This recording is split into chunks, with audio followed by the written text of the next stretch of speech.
And we now come to an important and heralded part of our agenda, which is the adoption of our Code of Conduct, the review of the Auckland Council elected members' Code of Conduct. So we have, welcome to the table, Phil Wilson, Rose Leonard and Warwick McNaughton. I'd like to move this. Do I have a seconder? Councillor Dalton. I think I'll just open it up. Phil, if maybe you'd like to make some introductory comments first and then pass to Rose and to Warwick. Thank you, Your Worship. Kia ora koutou, everyone. Just a few quick comments from me and then Rose will talk to the paper. I want to acknowledge this has been a fairly long road getting to this point, and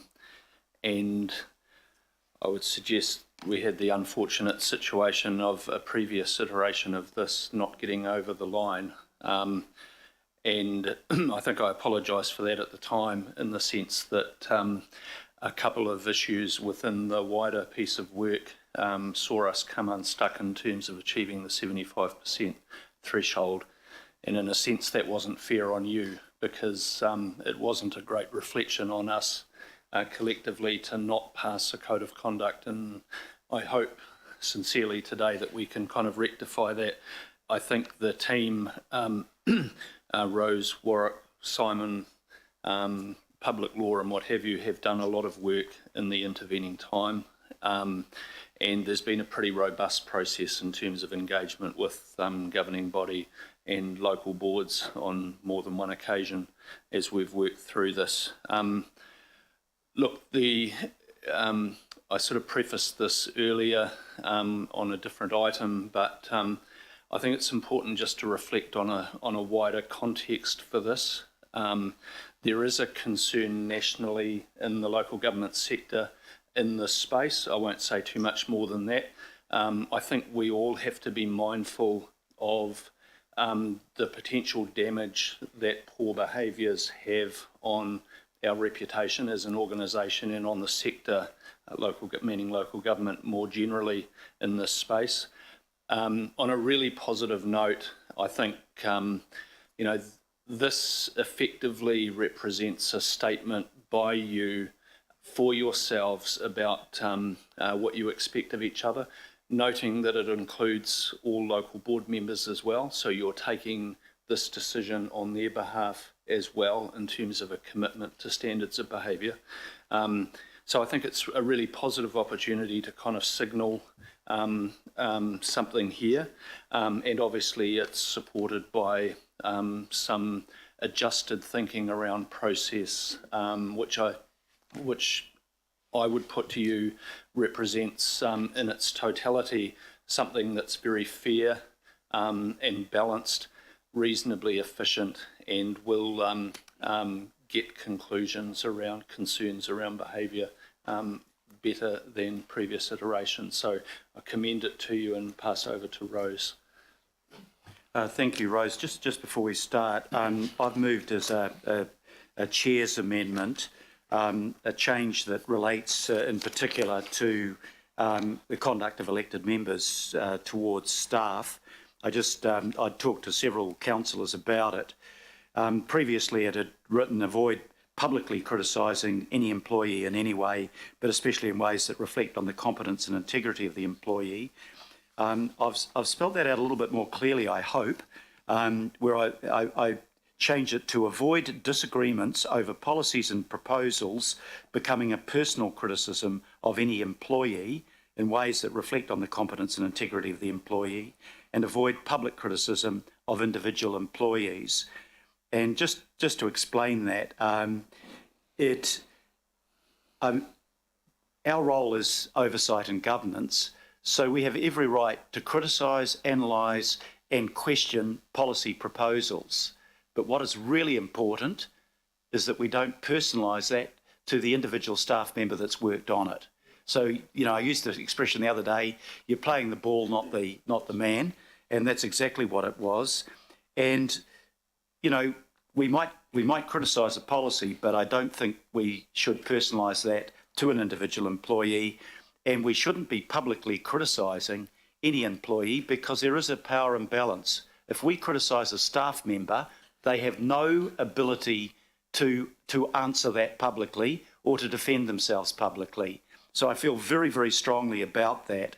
Can I just make, before inviting Rose to talk to it, this is an update of a code of conduct that goes back to 2013. So it's 8 years old, and it's no longer fit for purpose.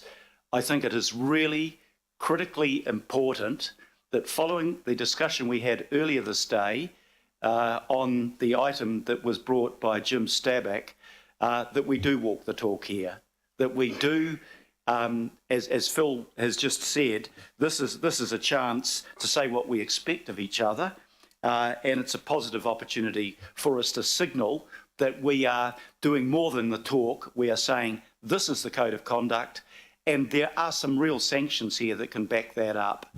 And I think that's what the public would expect of us. I think it's what we all expect of ourselves. So I'd certainly commend the paper to you, and now invite Rose to speak to it. Kia ora tātou. On behalf of the team and the governance unit, I want to actually start by thanking you for the work that you've done in the workshops with us, and some of you have subsequently met with us and asked us questions, all of which have helped shape this work we bring before you today. So I'll start with that. But agree with Mayor Phil and Phil that this is your code, and first and foremost is your articulation of the standards of behaviour you hold yourselves to. It's based on two principles, those of trust and respect. Trust relates to the high ethical standards the community expects of its elected representatives, and respect is about the positive relationships you expect to have with each other, the public, and with staff. This code includes a complaints process, even though one is not required by law.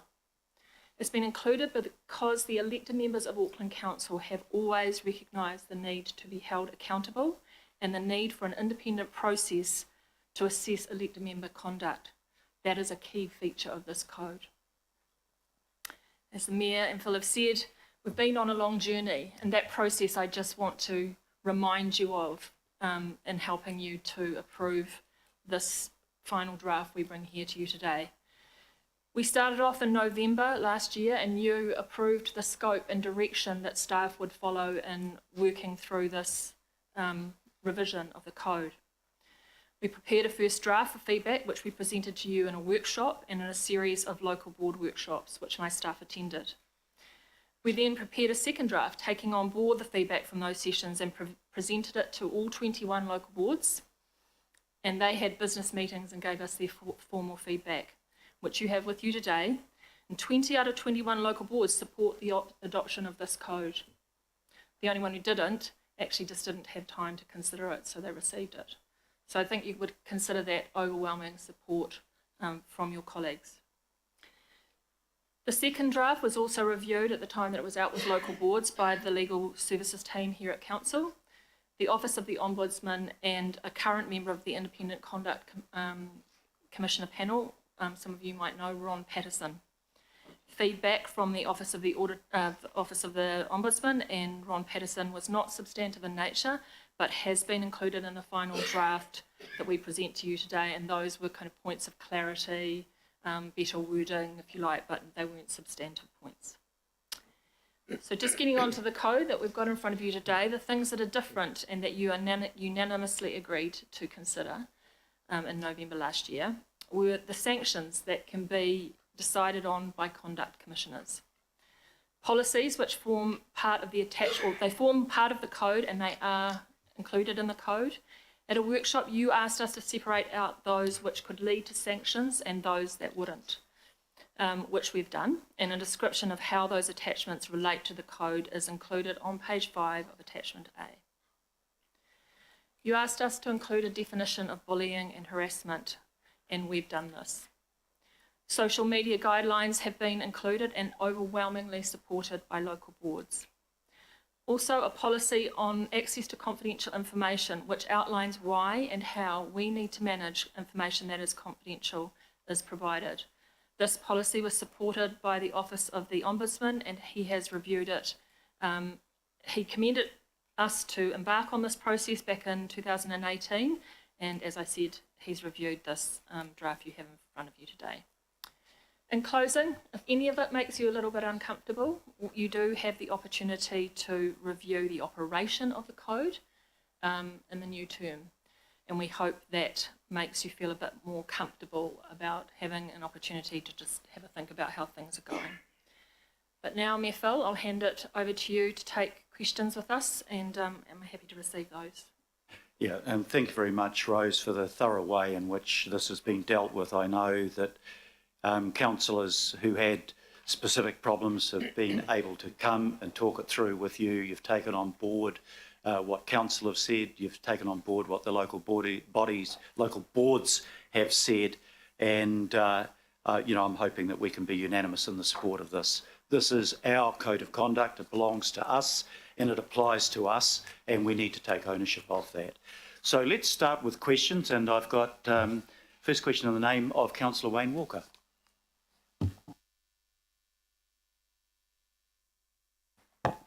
Just got a question around,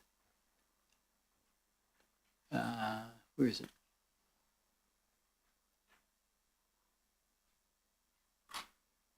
I think it's C, and that's around publicly criticising any employee. Don't have any issue with that. But if I apply those principles to the broader aspect of the Code of Conduct, the Code of Conduct is not just, say, a relationship between elected members and officers. It also goes to members of the public. We're singling out staff here equally. That could apply to members of the public, and I just pose whether you've asked that question.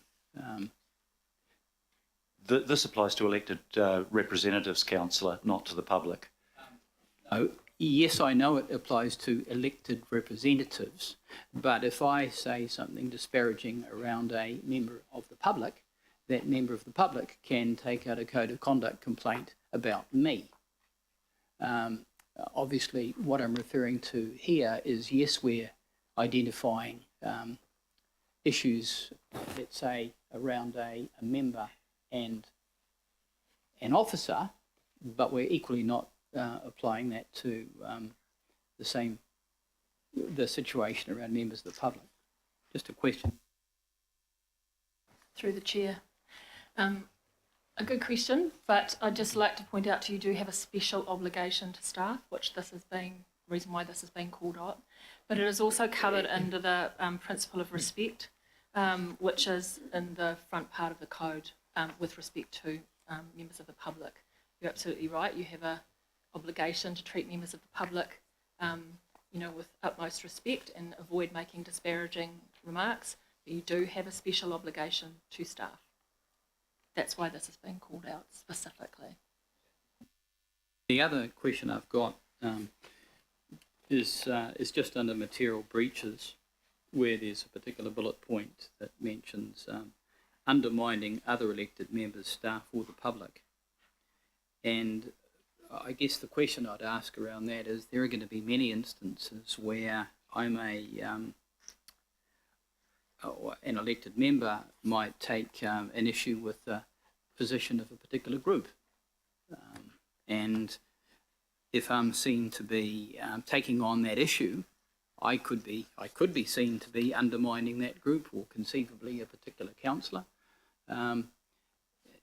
So, there's obviously a matter of discretion as it goes to that. When I look at at just what the matters are that go to discretion that relate to that under 4.6 preliminary assessment, it's actually not obvious to me. It's probably not obvious to me that there is an expectation that elected members are going to take on issues and may take a position around those issues that is sometimes going to be at odds with various people in the community and various members to a greater or lesser degree. That's just the nature of what we do. So I just got a question around that. So the item is under types of conduct, and it's bullet point undermining other elected members, staff or the public.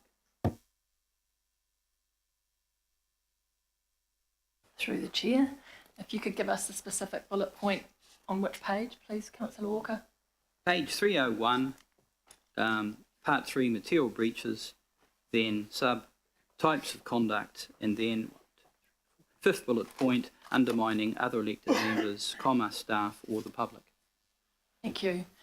What I would say is that it may seem unclear to you. Yes, it is true that sometimes you will have, you won't agree with everything members of the public are saying and particular groups are saying, and you may use language or speak in ways that they might not like, and they may raise a complaint. That is a common part of your elected member lives, I would suspect. The problem with making every point, every nuance of a potential code of conduct complaint outlined in the report very specific is that we would get into the problem of having a very long code and having B, missed things that might otherwise be needing to address at a future stage. We've left things at a reasonably high level, and I'm comfortable with the level that they're at now, and especially when I think about how we process code of conduct complaints right now, there is and there needs to be some discretion because every complaint is particular to the nature of that complaint. So it gets very difficult to be very specific. So we have left it at that high level, and I'm satisfied that that's the right level. Through you, Mr. Chair, I guess one of the tests I would suggest is the sort of the reading of this that a member of the public might make, and they might read that and they might think, gee, this particular elected member is undermining me. This person is at odds with what I think and what a number of other people think, and gee, I'm going to take a code of conduct complaint out against them, and they may not think it's trivial. So I just toss that in because it isn't obvious to me as to the qualification, and the qualification might be the circumstance where somebody's speaking out about an issue. They're not mentioning any individual or the like. Might mention a group. Yeah. No, I understand what you're saying, Councillor. Warwick, would you like to address that?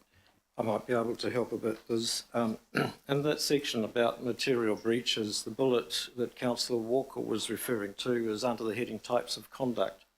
But further down the page, there's a section called materiality about the sort of criteria that you use to assess whether the breach was material or not.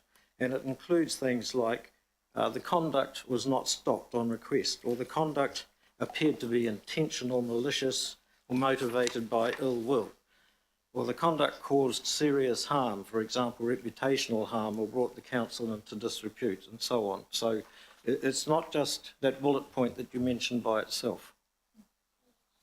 Through you, Mr. Chair, I think what I'm emphasising is that something that is material is whether or not there's a focus on something other than the issue, that there's a focus on something personal. That's a test.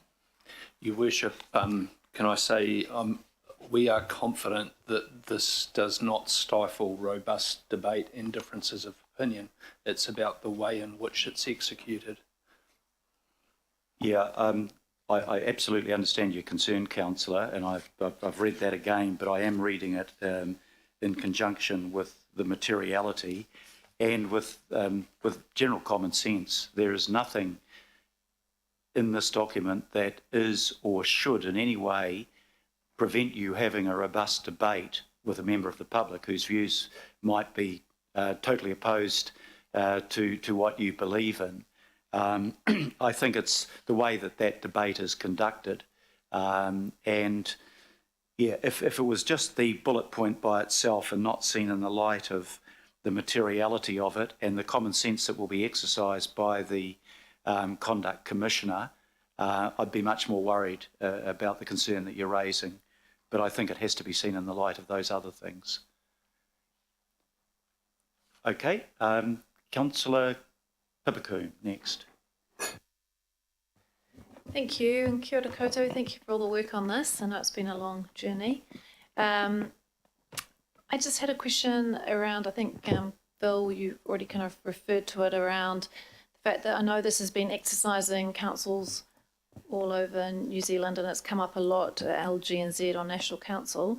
So just, are we supporting other councils, and has there been a collaboration, and are they accessing our kind of resources to be able to get some advice and direction? Because I imagine that this is sort of leading the way. Has that been on offer or likely to be? Thank you. There has been liaison with other councils, and very particularly with Local Government New Zealand over their pro forma code of conduct, which is forms the basis for quite a few councils' codes. Yes. Thank you. Sorry I used the expression "on the journey." I hate that expression. I won't mention the war. But I would like to speak, reserve my right to speak when we have comment. Thank you. Absolutely, we're just doing questions first. Councillor Linda Cooper. It's in the area of sanctions where the ability to suspend somebody only extends to governing body members, and I'm quite concerned that we're supposed to be co-governance, we're all elected, and so 86% of the 170 elected members don't draw that sanction, but 21 of us do. And I do think that, you know, people can be equally badly behaved within a governing body or local boards. And so I just don't understand, if you could just give me the rationale why you wouldn't extend that, because, yeah, it doesn't actually seem very fair in a co-governance model. Through you, Your Worship. In terms of the ability to suspend someone who's been appointed, we need the appointer to delegate that power to whoever's doing the suspension. And in the case of local boards, we would need to go around each local board and ask them to delegate that power to the appropriate body.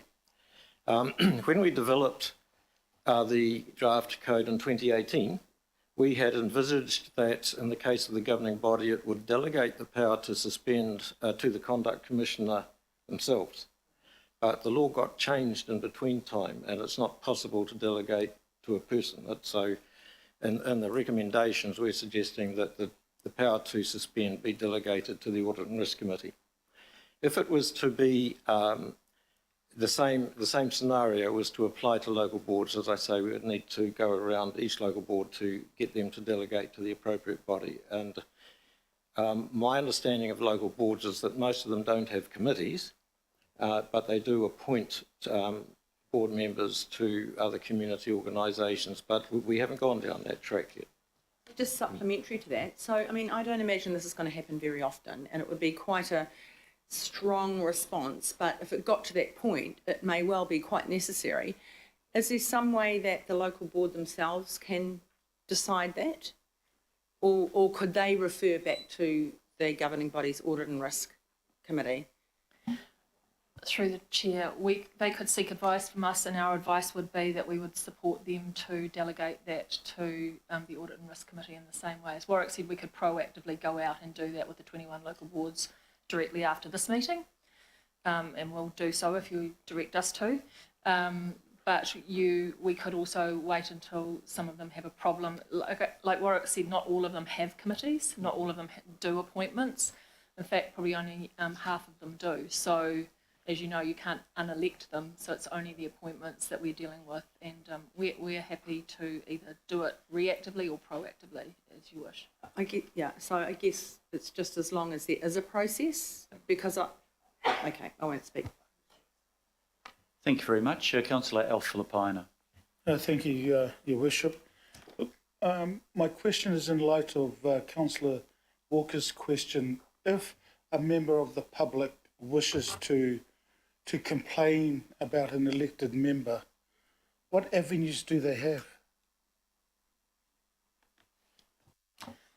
they complain to the chief executive. Sometimes emails, letters find themselves firing around the organisations in various places. Sometimes I think Mayor Phil gets them directly, but they eventually find their way to the chief executive's office. Thank you very much. Councillor John Watson. Just a couple of quasi-legal questions.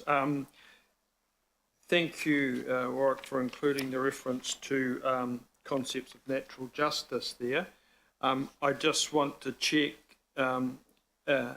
what understanding of that is consistent with, some of the case law in terms of revealing who the accuser is, and generally, I think what has been certainly found in one case I saw was that in terms of withholding the name of the complainant, there had to be some evidence of some serious form of threat, another legitimate fear. So I'm assuming in the reference to natural justice that is the aspect of natural justice that will inform any interpretation of whether a complainant's name is withheld or not.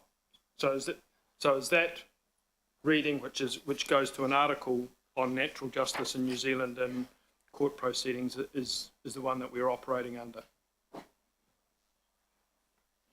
Through the chair, Councillor, may I ask if you're referring to release of the name with respect to official information requests, or when you're talking about processing the actual complaint and the person being complained about knows about the complaint?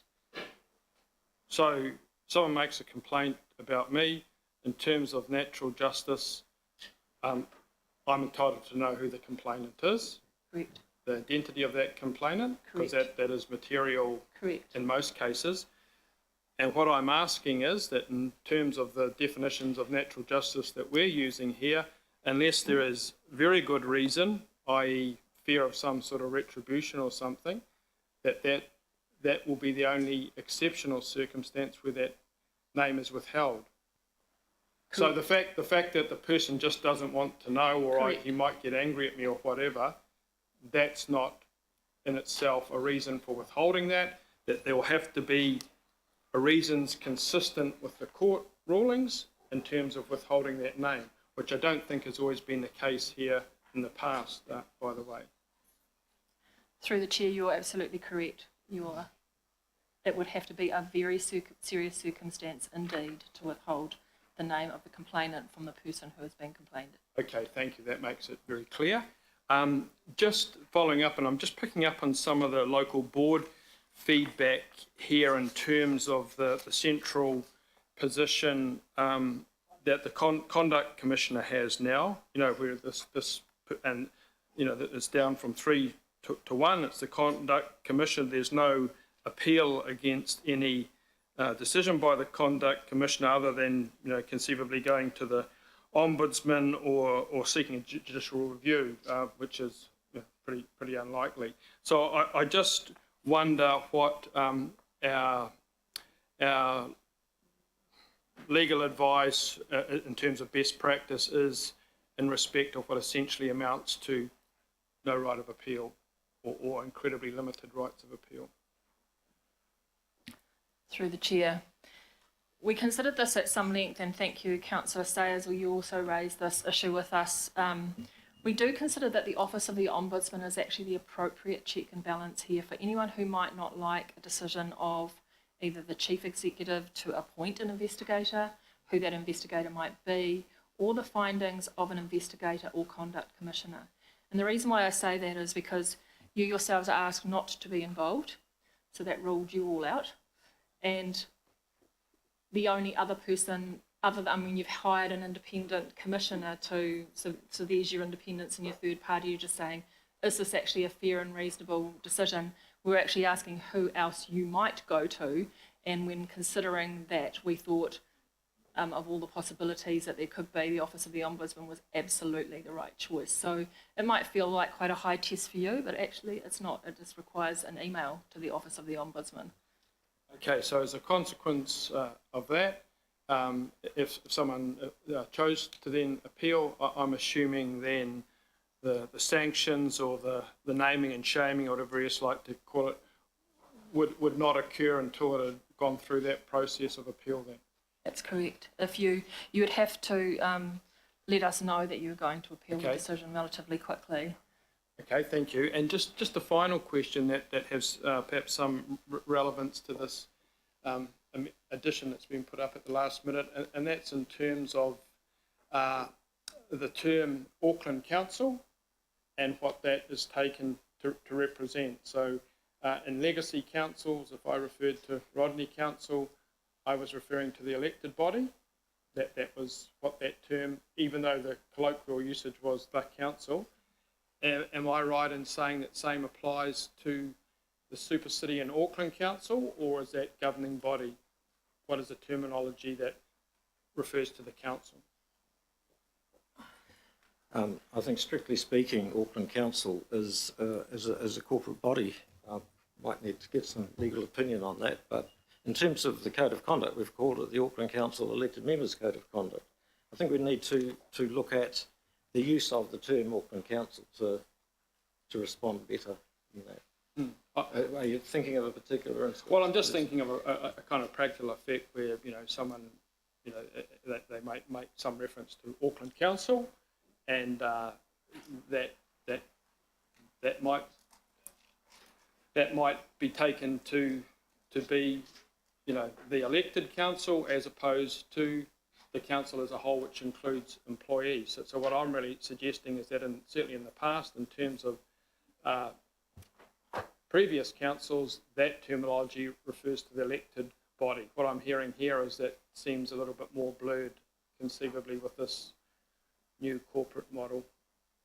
Oh, it's not new. It was in the 2002 Act. The status of a council is that it's a corporate body, can sue and be sued, etc. It's what people mean colloquially when they talk about council. That's something different, and I'm not sure whether that's a code of conduct issue or not. But No, but we are making reference to, individual employees, and by that I am assuming that people are getting named or identified individually, as opposed to getting caught up in the wider group of the council. So that up there refers to, and quite rightly, to the identification of any individual, integrity of an employee, and individual employees. So I guess the generic term Auckland Council doesn't do that, does it? the term employee is an employee who's employed by the Chief Executive on behalf of the governing body. Excuse me, can I help here? Why don't you just put a note somewhere, asterisk, what it means? For the purposes of this particular paper, because I can see where he's going, and you're struggling with an answer that it's a key, whatever you call a key or a glossary of terms, because I think he makes a good point, but by defining it in a glossary or a key or a mention, that might just tidy it up.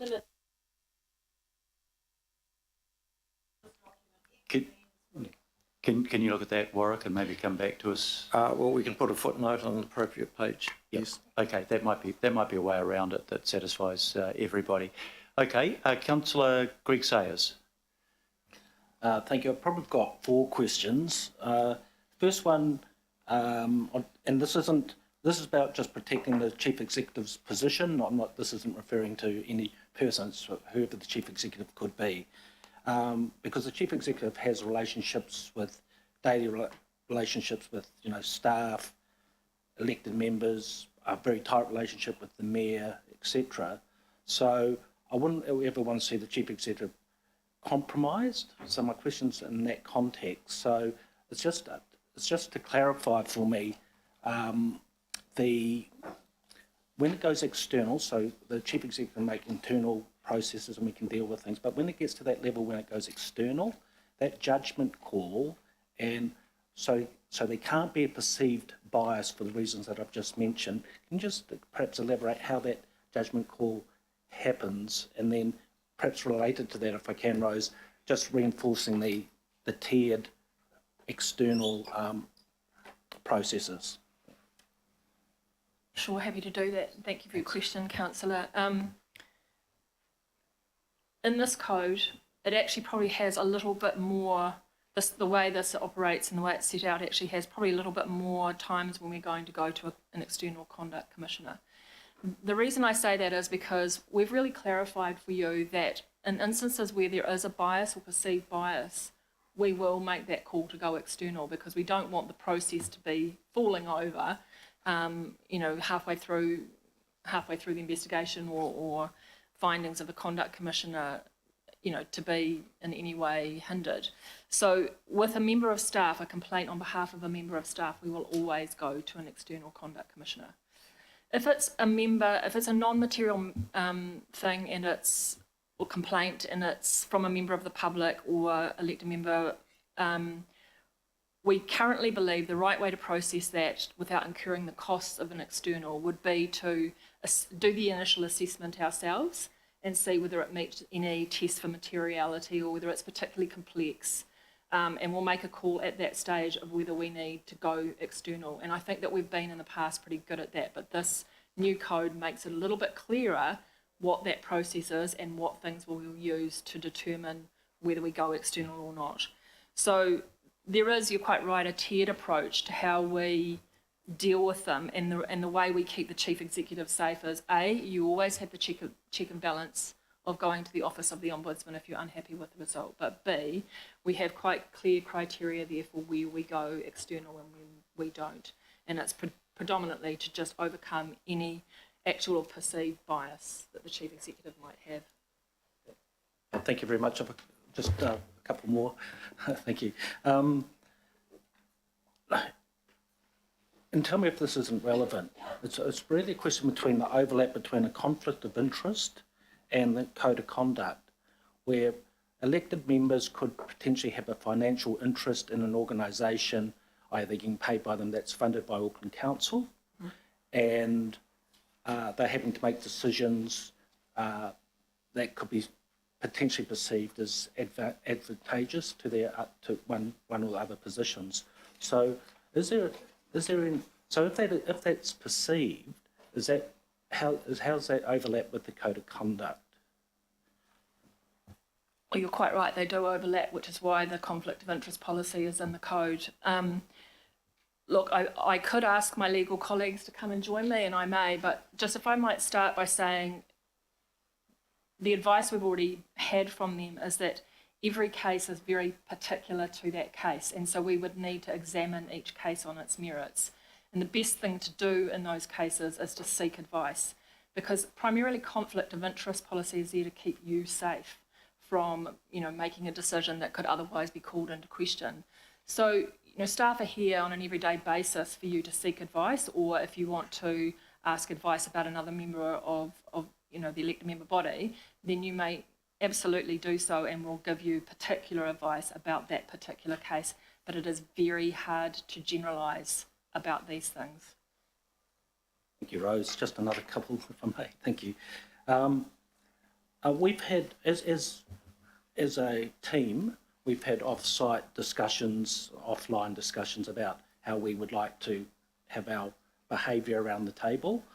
And there's been things like, perhaps the rolling of eyes or sighing or turning to somebody and whispering that other people overhearing that, it puts people off their stride. So that is, I guess it's kind of a question around that undermining of a person's opinion or undermining of a person's ability to get their debate across the table. So how does the code of conduct, do you feel, address with that particular example?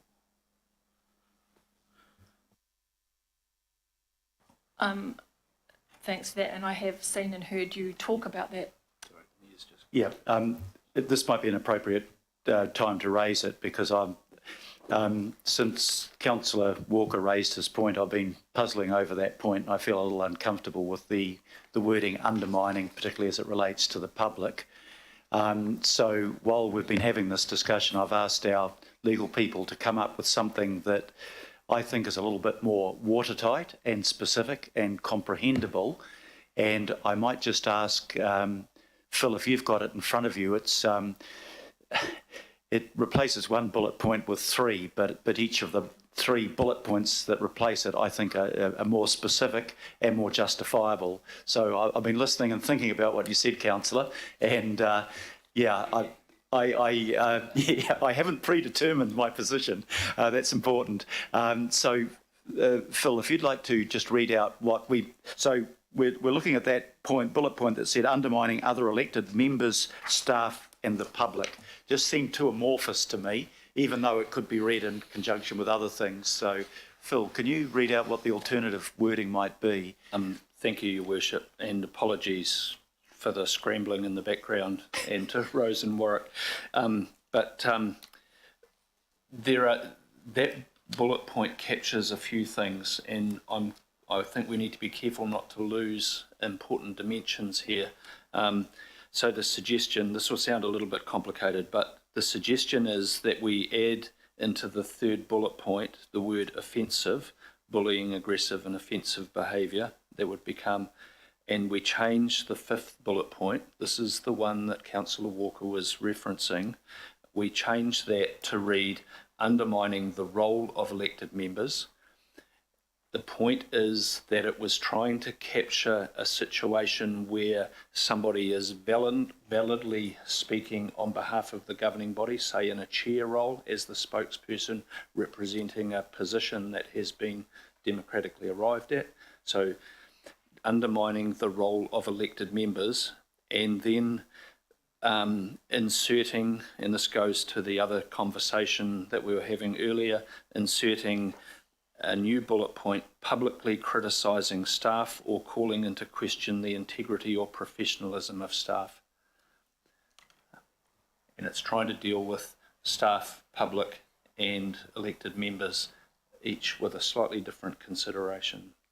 So so we're putting that on the table. We'll put it up on the screen shortly, but if people want to talk to that, I think that at least with these replacement points, I now understand what each point relates to and the behaviour that it's addressing, whereas I wasn't totally convinced about how you undermine members of the public. I think that was your point, Councillor, and I think that was valid. So I raise that now because you were referring to the same point, Councillor Sayers. So hopefully that might address your point, and I'll let you finish your last point, and then we'll continue to go through. And I've got Councillor Walker as making another contribution shortly. I think my question was probably a little bit more targeted for behaviour around the governing body table during debates. It was more that behaviour. So if we feel that somebody's with those behaviour patterns, I mean, I've just met those examples I've used as rolling eyes, sighing, talking to a colleague and whispering something about what the person's saying, and you overhear it, or your colleagues overhear it. What do we do? What's our recourse then? In terms of the processes that we've got proposed, what do we do as elected members? I have seen you talk about this, and my advice is that not really a matter for the code of conduct, because really behaviour in meetings is dealt with under standing orders, and that is something for the chair to manage and for you to speak up about. Call a point of order. Okay, and just final question was, I think it just picks up the point that you're just trying to clarify, and Councillor Walker talked about a little bit earlier in terms of the public. And did I hear correctly into your answer, Rose? I might have not heard it correctly, that the public, I think the Councillor Walker talked about organisations, not just public, just not being an individual, but criticising organisations. They could be lobby groups, they could be activist groups, they might be any other type of organisation or group. So do they come into the definition of what we're talking about, public? Well, through the chair, absolutely they do. And a bit the same way the Mayor said, play the ball, not the person, criticising what that organisation is saying, especially if there is a determined position of this council, and if you happen to be the media spokesperson about that thing, is absolutely fine. It's when we get into positions, I think you get yourself into trouble when you play the person and not the ball, and that is unadvisable, and I think most of you steer well clear of that. And that would go through the code of conduct process rather? Correct. Yeah, okay, all right. Thank you. Thank you very much. Councillor Chris Fletcher. Your Worship, are we just asking questions on these amendments that you have put up, or can I ask more general questions?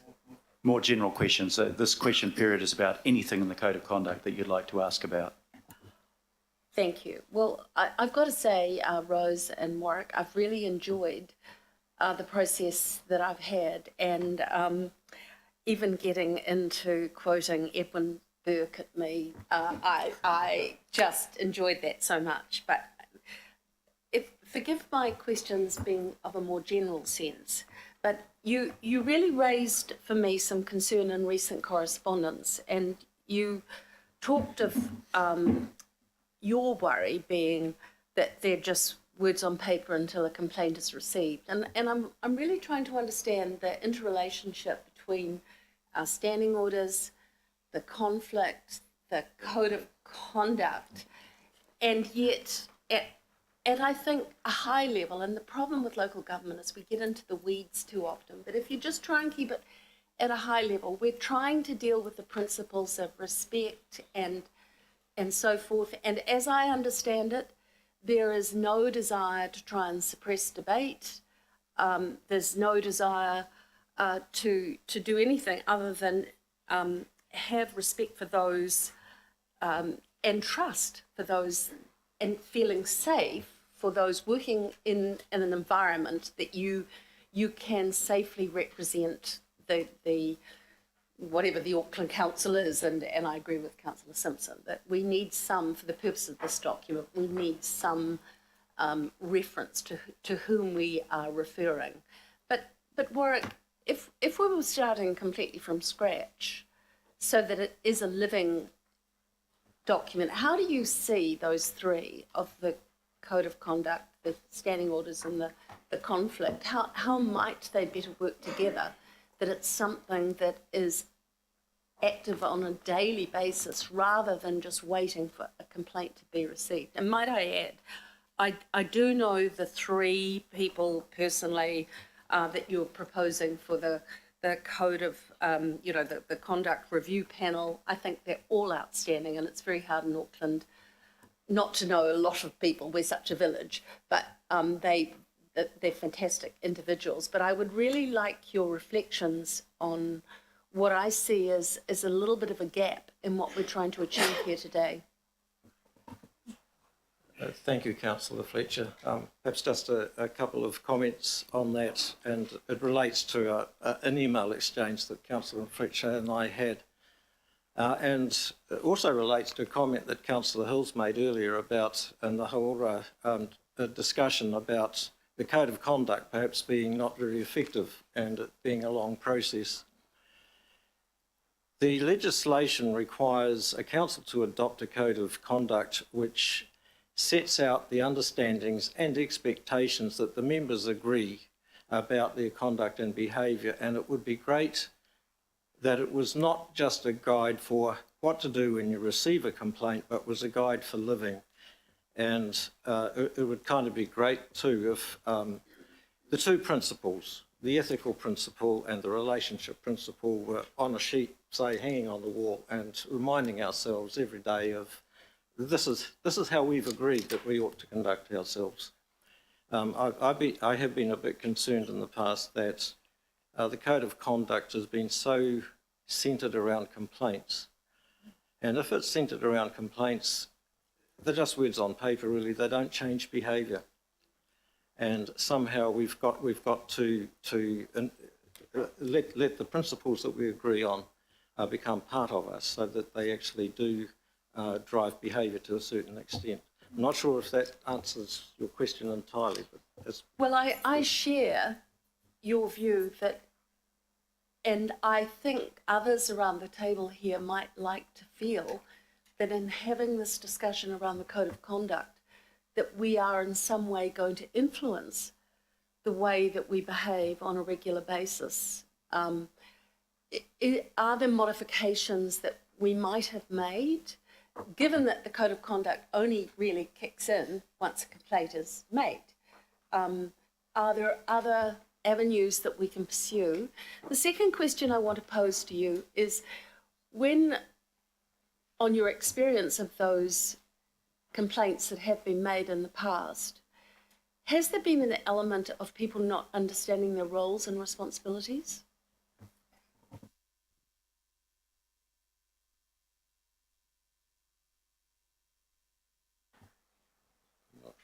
Through the chair, I think that's a difficult question to answer. The code complaints that we get are often about dialogue, discussion. So yes, some of that does go to the role of elected members and people not understanding that you have to have a voice on behalf of the whole region, not just your local area or not just one particular group. It's definitely there, but I wouldn't say it was an overwhelming feature of the codes of conduct that I've seen in the last 4 years. So I would also add that predominantly the codes of conduct that I've seen lately are from members of the public. That's an area of complaint, if you like, if you wanted to categorise them, that has gone up quite considerably recently. And again, I'm not sure if that answers your question, but we'll certainly give some thought to your idea that is there anything else we could do in implementing this with respect to highlighting the principles of trust and respect rather than just the code is about complaints and how they're processed. We'll give that some thought. I can make one further comment in terms of other channels for putting it into practice, and we've been talking with the people who put together the Kura Kawana program. So we're hoping to present some sort of workshop experience that might look at some of the issues behind the code of conduct, and particularly things like conflicts of interest.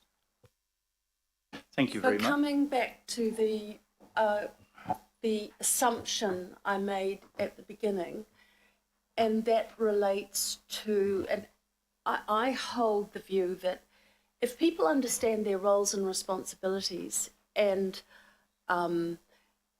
they are working in good faith, then when those are breached, it's very much easier and clearer to understand where there genuinely has been a, cause for a complaint in a code of conduct. I'm curious to know where a minority view or dissent on an issue can be carefully expressed in such a way that is not in any, and this comes back to, I think, where the Mayor is attempting to ensure the safety of our staff, but where contestability, where dissent, where there may be a minority view, how that can be safely expressed in a manner that does not play,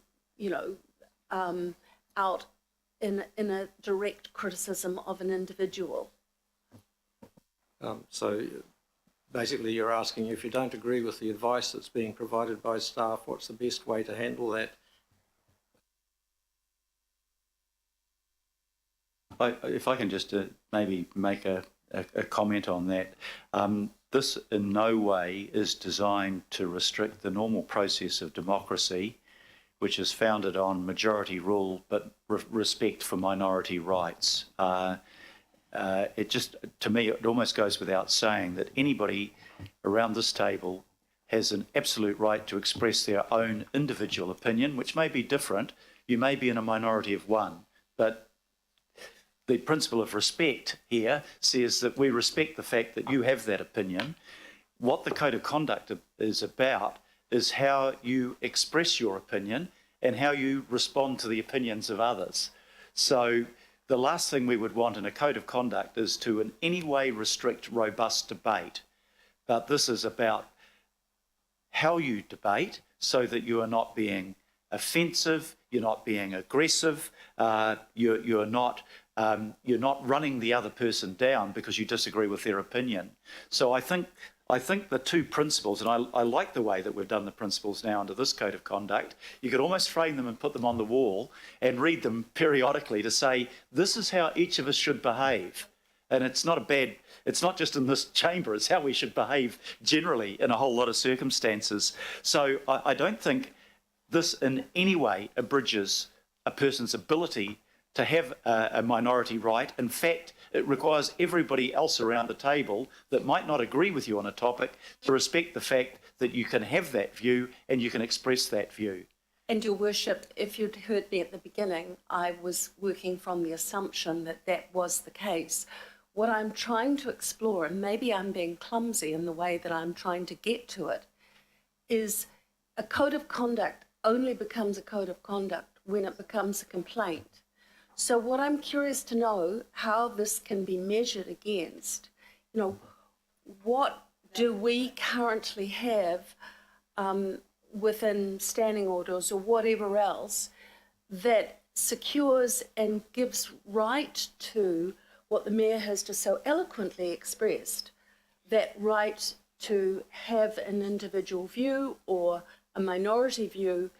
Do we need, are there other modifications to the operating model we have as elected members that will actually safeguard? Because I find myself that people behave much better when there is a framework which is clearly understood by all by way in which that they may behave. While you've been speaking, I have been just giving a little bit of thought to this. There are things we can do. I don't think the idea of framing it, the trust and respect thing, is a bad idea. In fact, I think it's a great idea. It might even be that we put those principles, or version of them, in the front of your agendas, as you have, other things. Your point is well made, that it is about actually focusing on the positive things and proactively managing our great relationships with the public, with each other and with staff. That's a point well made.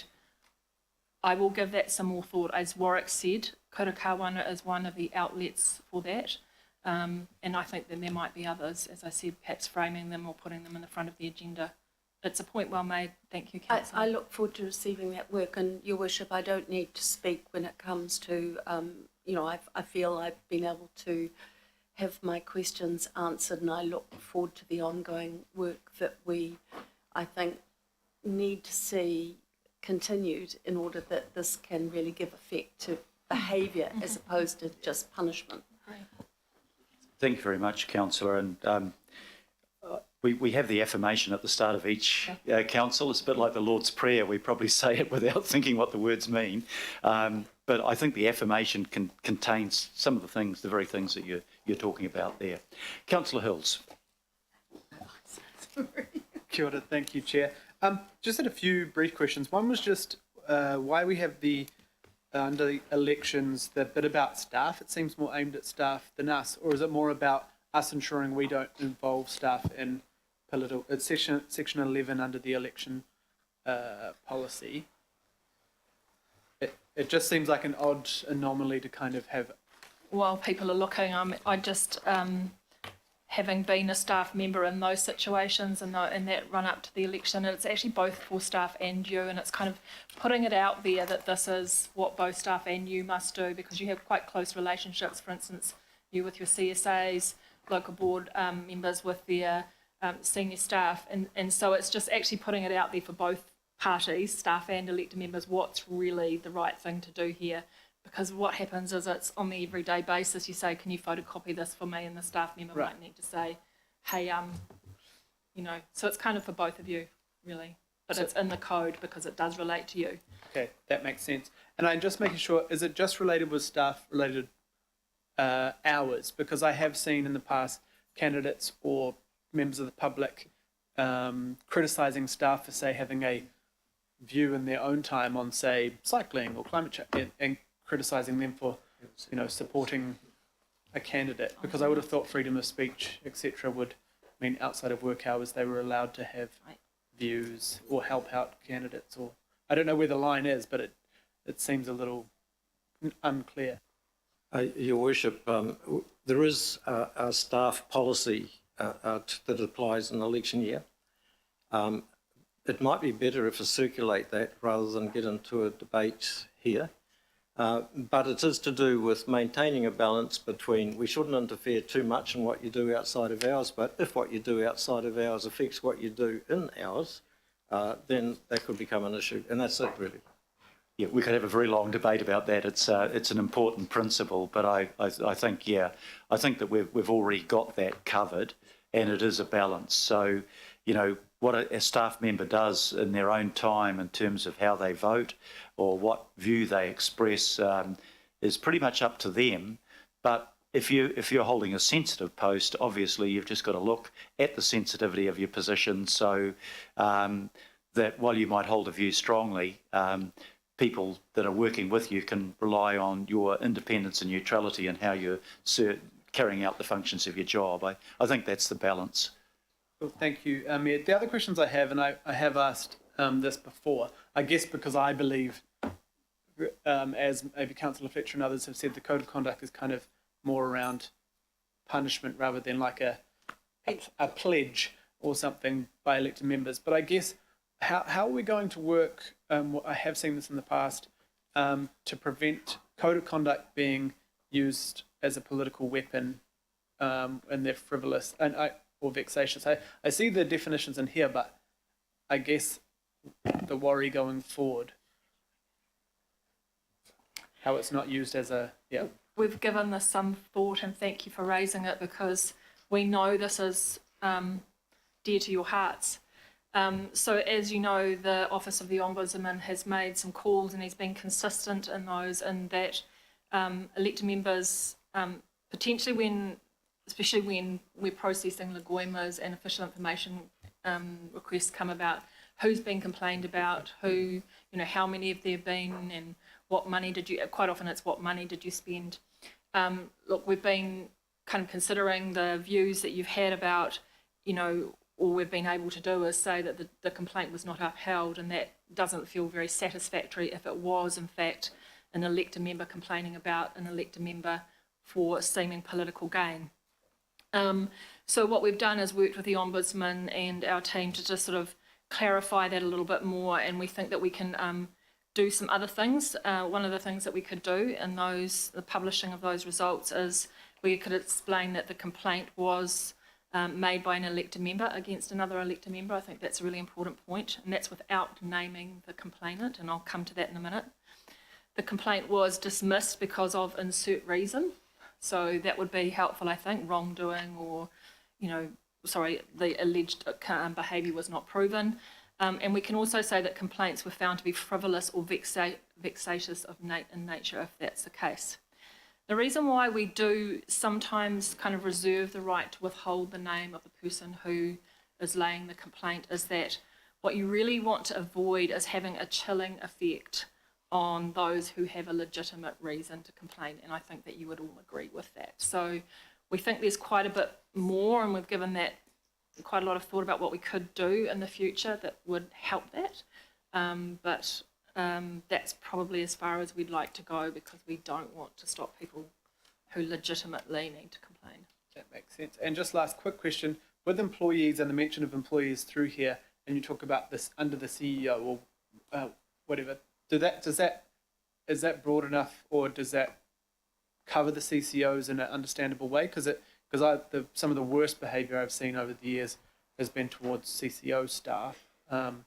So can this cover them, our treatment of those staff? It covers you. It covers you, and it covers council parent. Jim is the chief executive of this organisation, not of other organisations. Then should we? Yeah, I'm talking about how I think the principles of trust and respect are things that you should apply across the board. But in terms of the complaint procedure, I mean, that relates specifically within our own body. Is that a fair assessment? There would be nothing to stop a member of a CCO staff making a complaint to Jim and him processing it. Yeah, I'm just making sure that if you scroll up the please, just I can't find the mention of employees, down in the E, sorry, I'm saying down and you're going up, or the other way. But yeah, so the disagreements over blah, blah, blah, integrity of the individual employees, is that definition covering CCO employees? Because that's a worry if it's not. I can probably, through the chair, sorry, I could probably make that clarification in the code. You asked for an interpretation section. So as I said to you, employee in this case, Jim could, our chief executive could raise a complaint on behalf of a member of a CCO staff. Sorry, that is in 4.2 in the complaints procedure, where an elected member, the chief executive, brackets, including on behalf of a member of staff from the council family. Yeah, that makes sense, because they are our employees. They do appear before us in exactly the same way as people employed by the council parent. So I think that's good clarification. That's my fault for not saying. Thank you. Look, I'm just reminding councillors we've got quite a lot to go still. We're still on questions, so I'm not wanting to cut off any debate because it's an important issue for all of us, but if we can try to keep it as concise as possible. Councillor Walker, back to you again.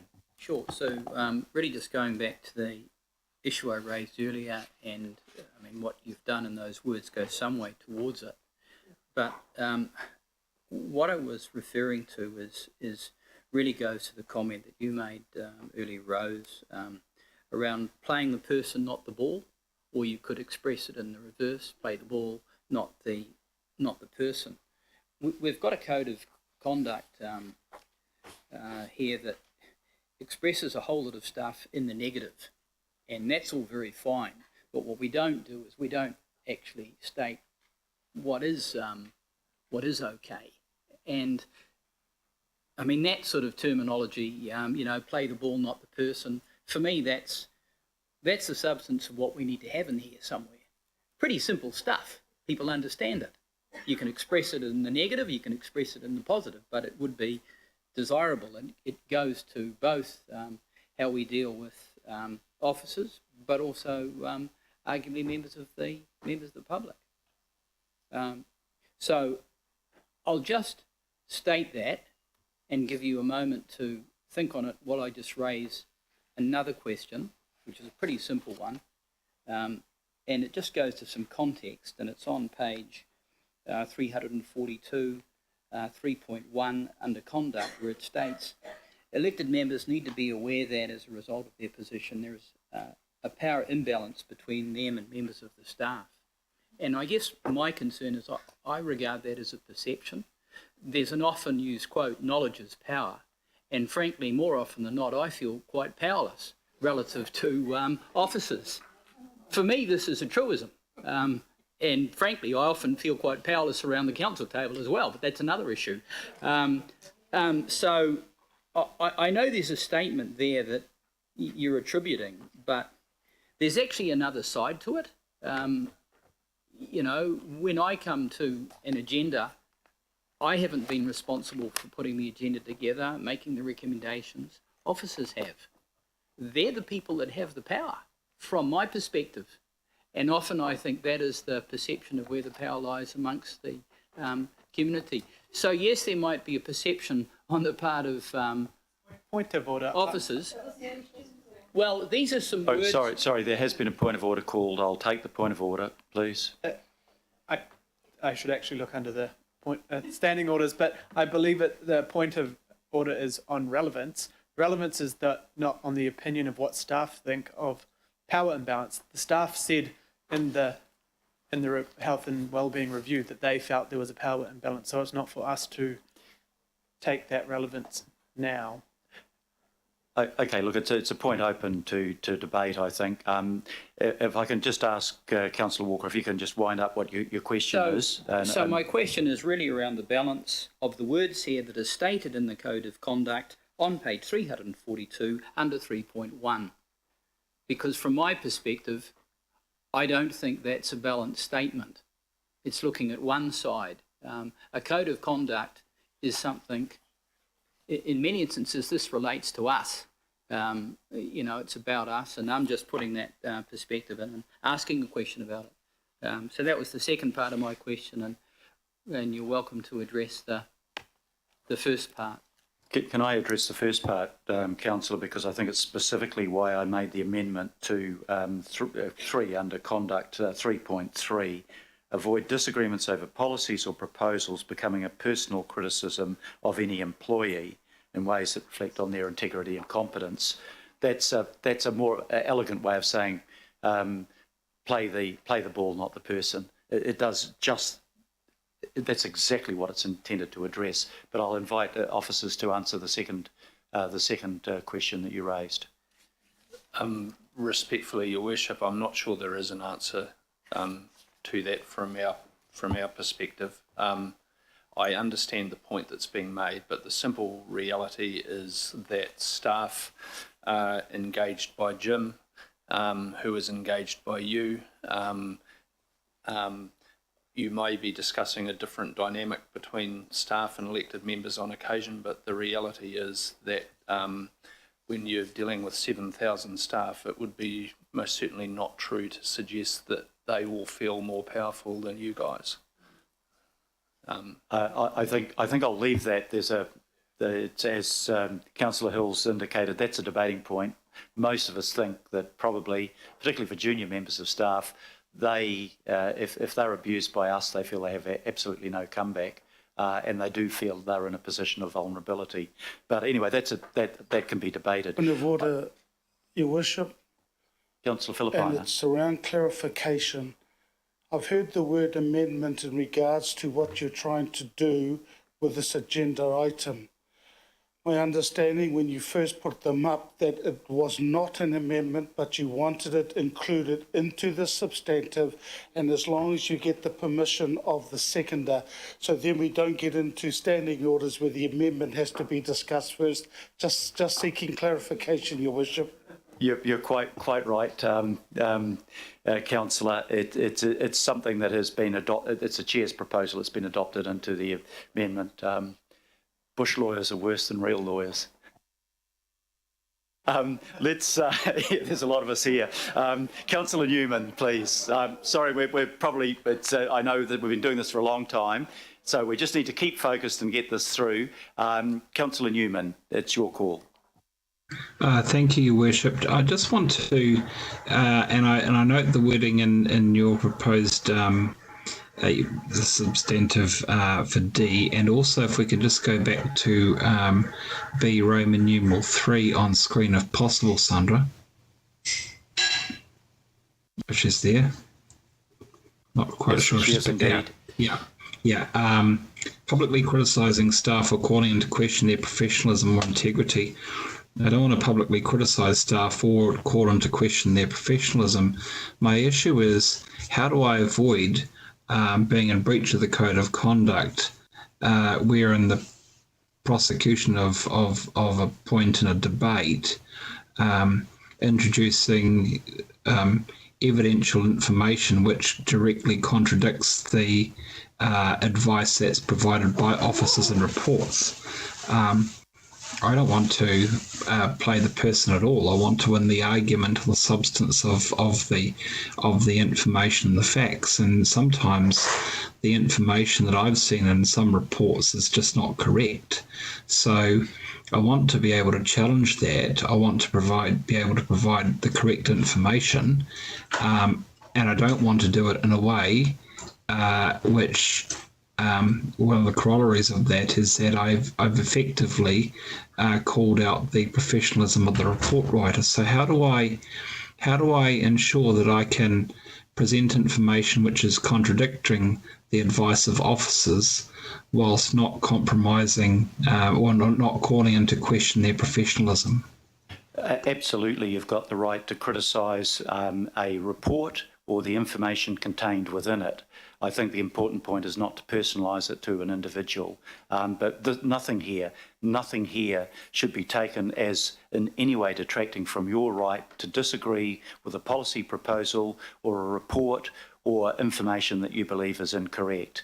But if you were to say, Joe Bloggs, who wrote that, is an incompetent fool because it's obviously wrong, that would be clearly out of order. But you could say, I do not believe that that information is correct, and there's nothing in this code of conduct that in any way could be used against you for doing that. That is your right. Phil Wilson, do you want to add to that? I agree, Your Worship. And just to add that were there any genuine concerns about professionalism or integrity, then the right course of action is to take that up through the Chief Executive. There is an avenue to do that. Yeah, look, I appreciate, Your Worship, what you and Mr. Wilson have said, and obviously you go down the lines of that. But when you have an item on an agenda which is where the recommendations are built on assumptions that are, well, either not correct or could be contested based on evidence, it's difficult to know how to do that while staying in the ley lines of conduct, in compliance with the principles and application of the code.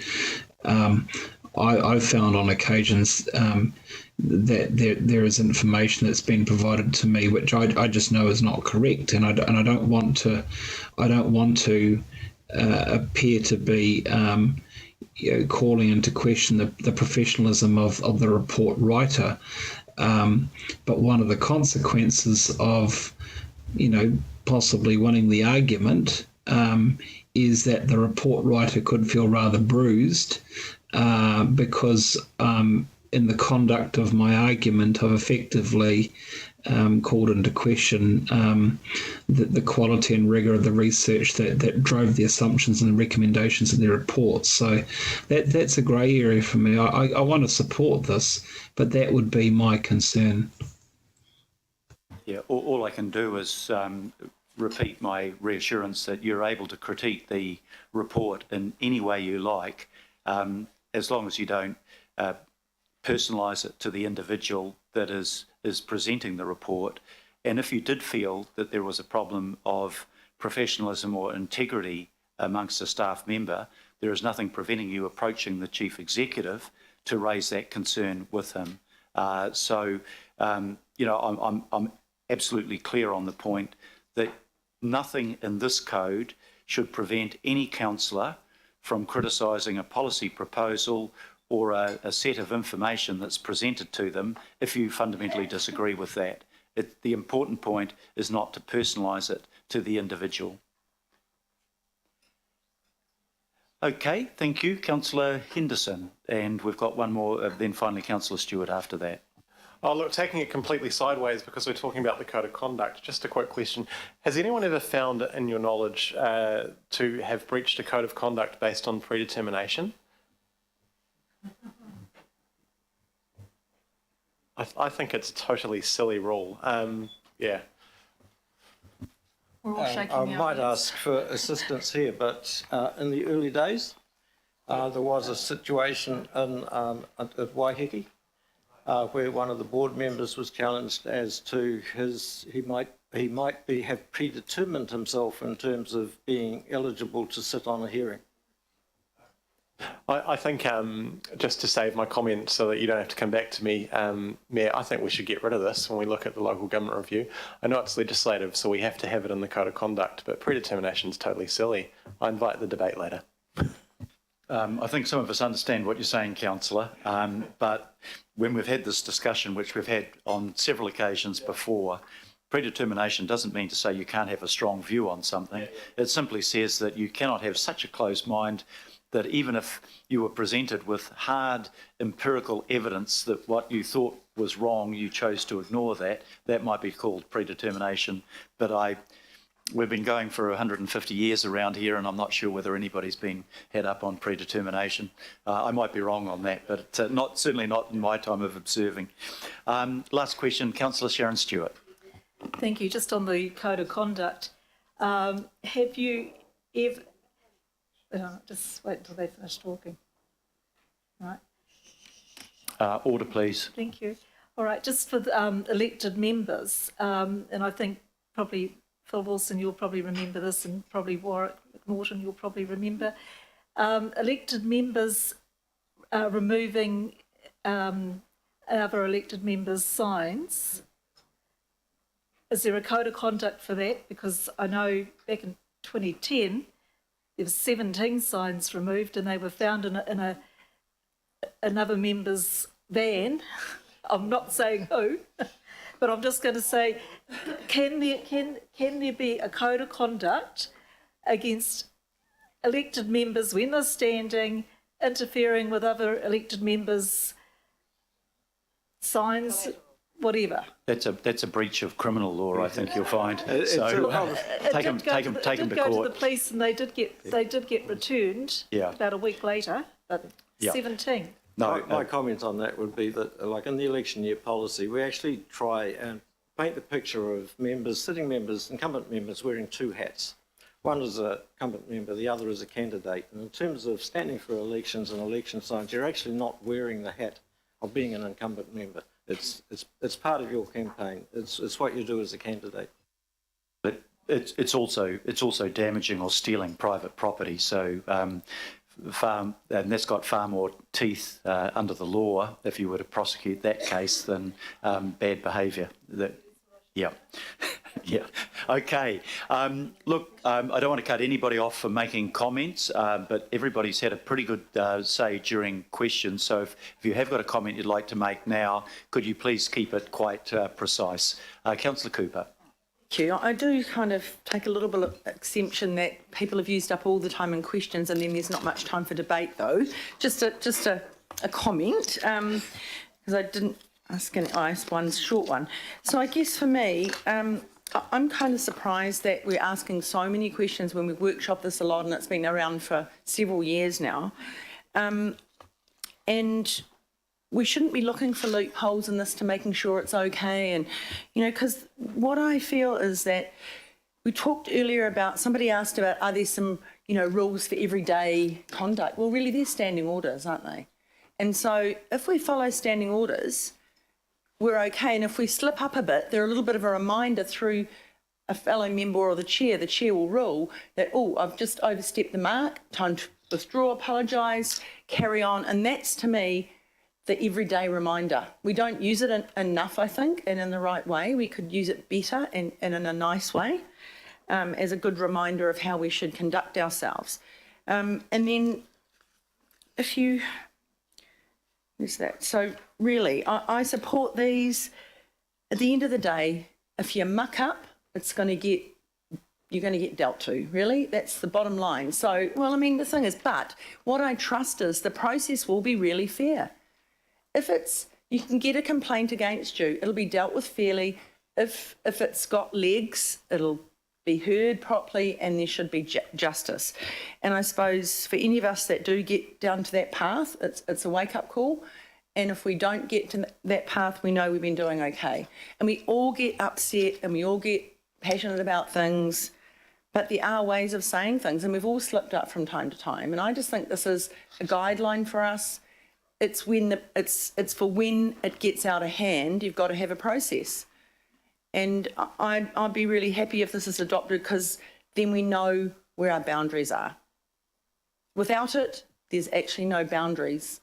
And so I think we do need boundaries because we've had, over the last 10 years, some not such good stuff. I'm really pleased I'm crossing my fingers we're going to adopt it today because I don't think I could bear another 3 or 4 years of talking about it and not having it. Thank you. And thank you to our staff for putting it together and taking on board all the feedback. Thank you. Thank you very much, Councillor. Councillor Coombe. Tēnā koe, Mr Mayor. I would very much like to speak in support of this and also to reflect on the fact that it's the timing of it coming after receiving the Hauora Wellbeing Report, and that this really gives us a time to reflect on our own behaviour. And that report was very much about the well-being of staff and how that quickly gets turned around to trying to make it that we start thinking about ourselves or members of or outside of staff. We've got to just really focus today on the fact that Hauora Wellbeing Report was about the staff and about the finding that it's inappropriate behaviour from elected members and members of the public that has caused a lot of the issues that were found in that report. So I think this comes on that the sequence is very appropriate that we're reflecting on all of that today, because I do think the way that this has been structured is very elegant, to have it focused around two key principles of trust and respect. And I think what I want to say really reflects Councillor Cooper's comments too, about that this is just about playing the ball and not the person, and treating others with respect and what's what I want to say, and trust is the way that this will work properly, because ultimately we don't have a boss, and I think that's often part of the problem. We don't have a filter or the boundaries because we do not have a boss. The mayor's not our boss. We have to all act responsibly around this table, respectfully, and it's only every 3 years that the voter decides whether our behaviour is appropriate. And I did just want to make a comment too about how quickly sorry, I've been eating too much cake.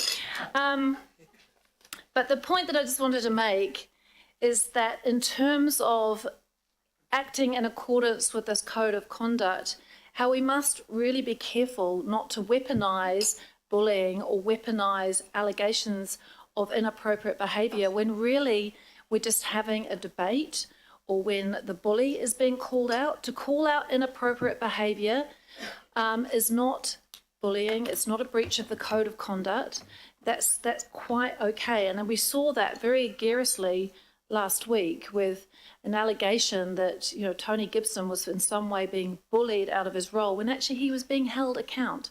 And we should be able to do that around this table. So if there's a minority view, or there's a difference of an opinion, or we're asking for behaviour that is consistent with the code of conduct, that is not in itself bullying. And I think we've got to be careful of not falling into that trap, because I have seen that just in the last week, how that has been weaponised. So I do ask that of colleagues, and I do reflect too that even a bit of eye rolling is not bullying or against the code of conduct. We're going to have a bit about that table, but I do want to acknowledge that Deputy Mayor, the strategy day that you organised for us, and I'm going to acknowledge Councillor Mulholland, having that session at the beginning of the year where we could actually talk about working together and behaviour. I just thought that was a really good way of bringing everyone together and being able to discuss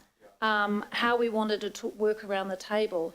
And it should just be that working respectfully, and it shouldn't be having to be that everything is spelt out about how we need to behave. So I have really valued this term, that we have seemed to be acting in accordance with the code of conduct and already, and so I really do think this needs to be passed.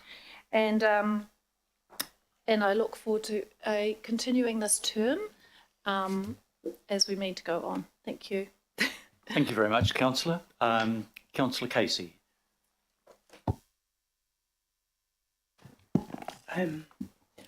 I think I'm one of those responsible for this taking so long, and I'd just like to say that I 99.9% support it today, so I will be voting in favour of it. I'd just like to say I will be voting against 3D.3. Where is it? Confidential. Can you scroll up so we can see what information. she's voting against, please? No disrespect to the authors of the report.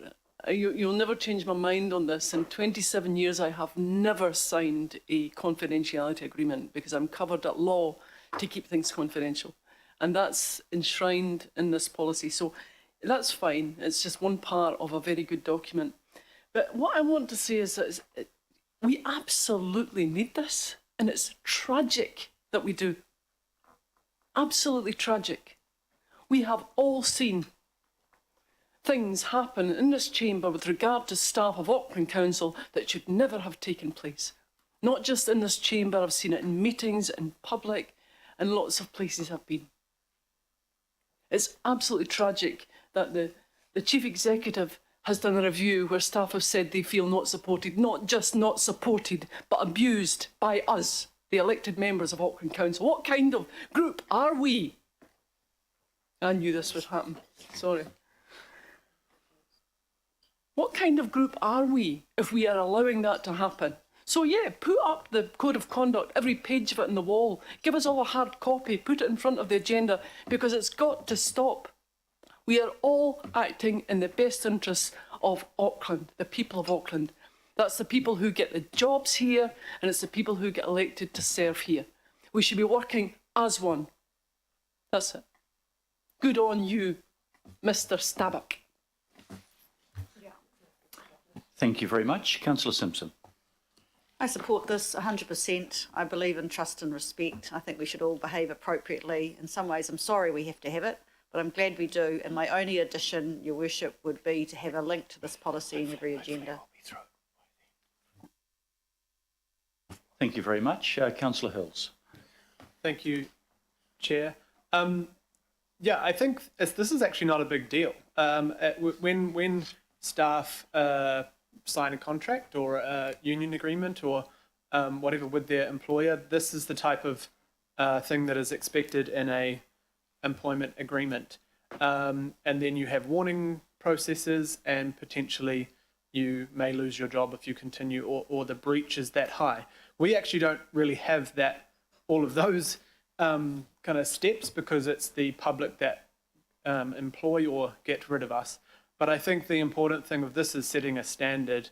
I personally don't believe it's the best tool to address some of the behaviour, but I think it is good for us to all reflect on what's in here to try and guide, if we step outside of what is respectful or what we should be doing as an elected member. Because I have seen, and to be honest, have seen really terrible, and we have gone through it a lot, but terrible behaviour to each other and local boards, to staff, to members of the public, and all those different machinations to each other. And I think it is inappropriate, and it has put a lot of pressure, anxiety, stress, pain on other elected members and staff and the public. But I think this sets a standard. It makes us accountable. It at least sets in a policy. My question before around, people weaponising it, I have had a complaint against myself in the past, which was dismissed. It sits on a Lagoima list now that I had the complaint against me, but it's never public that those elected members who made it, and it was dismissed because it was basically vexatious, they'll never know those names. So I guess for some frustration there that it could be used that way, but let's hope it's not used that way from now on. But I think it is about time that we ensure that we are all being better people, and that we ensure that our staff are protected. Because I think when we all work together, and to be fair, this term I felt far more supported, and I feel the people around this table, I think we're getting on and disagreeing or agreeing in a much more respectful way than I felt last term and what I had seen before I was on the council. There are some issues that I have seen in other areas, but I think this is important. I don't think it's a big deal. It's just part of what we should be putting out there to the public about what they expect and see as well. Because Parliament has these expectations and they're very clear and very public, but I don't think that it's always seen as easy, because we maybe don't have the media eyes on us all the time. But yeah, I hope we all support this today. Thank you. I think the behaviour around this table is a lot better than a previous chamber that I once belonged to, actually. Councillor Tracy Mulholland. Oh, thanks, Your Worship. I've got a long speech to make. I'm going to use up my 5 minutes because it is the first time I have spoken on this item today, and actually I haven't spoken much today, but I always say that. I just want to thank the staff, Your Worship, through you. Gee, now I feel I'm in a position where am I able to say the name? I'm just going to, and you can correct me, Your Worship, if I'm wrong, but I really want to acknowledge the fabulous Rose Leonard, who I know, because of being a chair board previously, and I think there were we had a record, something like 8 codes of conduct or 7. It was a real experience, I assure you. Not against me, of course, because I'm amazing. But, Rose is so passionate and so sincere, same as Phil. I know every time I asked a question around it, what we were doing, how we were doing, because I sort of felt like I was deep-ended, that, we had the support, we had the code of conduct to go to, there were processes and procedures, and I felt that was a really safe space. So there's that. So I really am thankful, Jim, for that really great team of good people who are sincere and loyal, and all the people that work alongside them. Trust and respect, yes, absolutely agree with that. Just one thing, debate is going to be debate. It's pretty clear to me that we are going to have different moments, and yes, there will be the odd eyeball rolling, but I generally go home from this place working alongside you as elected members that I'm really happy. I really enjoy it. Good people, and I love listening to others debate, and I think that should be healthy and continue. Just on the matter of point 8, I suppose, and point 5. I do think it is critical that we do have independent people, and we do have a diverse range of independent commissioners. And thanks to Councillor Fletcher for acknowledging that there are good people who will be selected to undertake that work. Just one thing that has raised my, I just don't quite get what's going on, because the matter, Your Worship, that has been raised about the opposing side, where maybe elected members feel a little bit bullied by staff, say, and it's the sort of the message I'm getting, and correct me if I'm wrong, but I believe there is an opportunity for us, if we have an issue, to come directly through you to Jim, if we feel that something isn't quite right or the information isn't quite fair or reasonable, or to the elected members, and that's a question, but I'm guessing that's the correct process. So that would alleviate any of those concerns that have been raised. But I do think that is real. I just want to say I do think there are, it's not the term bullying, but I think information sharing and how maybe sometimes it's shared too. So I'll be absolutely supporting this and voting in favour. And I do really want to acknowledge the really great team who are sincere and loyal in doing this for the right reasons. So kia ora and aloha, and thank you to Rose and the team. Thank you, Councillor. Councillor John Watson. A one-sentence contribution from me, and it's not even my own words, it's the words of our own staff. And they said, most of the feedback received was about the need for greater congruence between what is said across the organisation and the day-to-day reality. I agree with that. Thank you very much, Councillor. In reply, I won't be quite as brief, but almost as brief. I want to very strongly support the Code of Conduct. It's time we did this. If we don't do this, I think the public will rightly question where our commitment is to walk the talk. I do want to thank Phil, Rose and Warwick. They've done a great job. We might not single individuals out if they're wrong, but we can single them out when they've done an exemplary task, and I think they have. What I like about this most of all is the 2 critical principles that are set out in terms of trust and respect, and they're set out as positives, they're set out as affirmations. These are the things that we will commit ourselves to do in carrying out our role and responsibility, and I really like that. The complaint process is at the very end when something goes wrong and people don't observe the principles that I hope every one of us will sign up to. And the complaints process that's set out here, I think, is a fair one and a transparent one. And equally, the sanction process is going to be determined objectively, because it will be done by without any regard to political motivation, by the Conduct Commissioner and the Audit and Risk Committee, which is chaired and has a majority of independent people on it. The rest of the code, I think, is pretty sensible. It makes the things that we already are required to do and will do, but I think we've created a 21st century framework about the Code of Conduct being the affirmation of how we will go forward in carrying out what we are elected to do, and I think that will be welcomed by the public. So at this point, I'm going to put the resolution, I'm going to put it as a whole, but if you have any objection, I know Councillor Casey has an objection to one clause, then you can register an opposition to a specific clause. But I think by and large, from what I've heard around the table, people are very supportive of what this document contains. So I'll now put it to the vote. Those in favour, please say aye. Aye. Aye. To the contrary, I'll declare that carried unanimously. And Councillor Casey, you'd like to have... Okay, that's fine. Well done. And there are 3 very happy people at the back of the room, well, 1 behind me and 2 in front of me, that can go forward and say, now, we've got the most modern and the most appropriate code of conduct of any council in the country. Thank you very much for your hard work, and thank you very much, councillors. Now, I would like to get through the rest of the agenda. I don't think it will take too long, so I'm not suggesting we have a break, but I am suggesting if you're really hungry, the carrot cake is fantastic, even if it had an unfortunate effect on Pippa, as she claimed. Right, we now come to item number 18. Warwick and Rose are back for something that will be somewhat less contentious.